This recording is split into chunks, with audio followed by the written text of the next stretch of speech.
30 ఏళ్లు వచ్చినా పెళ్లి కావట్లేదని చాలా మంది బాధపడుతూ ఉంటే రంగారెడ్డిలో ఏకంగా 40 ఏళ్ల అతను 13 ఏళ్ల అమ్మాయిని పెళ్లి చేసుకున్నాడు. 8వ తరగతి చదువుకుంటున్న అమ్మాయిని పెళ్లి చేసుకుంటున్నప్పుడు కూడా అతని మనసుకు తప్పు అని ఆలోచన రాలేదేమో మరి. ఏ మాత్రం సిగ్గు భయం లేకుండా ఉన్నాడు. పెళ్లి సమయంలో ఈ పెళ్లి గురించి అందరికీ తెలిస్తే తనకు ప్రమాదమని భావించాడేమో. కేవలం కుటుంబ సభ్యుల సమక్షంలో గుట్టు చప్పుడు కాకుండా పెళ్లి కార్యక్రమం కానిచ్చేశారు.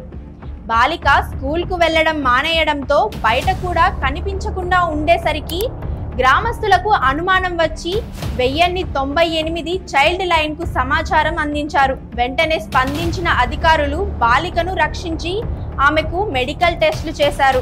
పరీక్షల్లో బాలికపై లైంగిక వేధింపులు జరిగినట్లు తెలియడంతో ఈ 40 ఏళ్ల వ్యక్తిపై పలు చట్టాల ప్రకారం కేసులు నమోదు చేశారు. ఆయన్ని అరెస్ట్ చేసి పోలీసులు ఫాస్ట్ ట్రాక్ కోర్టులో కేసును విచారణకు పంపించారు. ఈ కేసును విచారించగా రంగారెడ్డి ఫాస్ట్ ట్రాక్ కోర్టు నిందితుడికి 20 ఏళ్ల జైలు శిక్ష విధించి 20,000 రూపాయలు జరిమానా మరియు బాలికకు 6 లక్షల పరిహారం చెల్లించాలని ఆదేశించింది.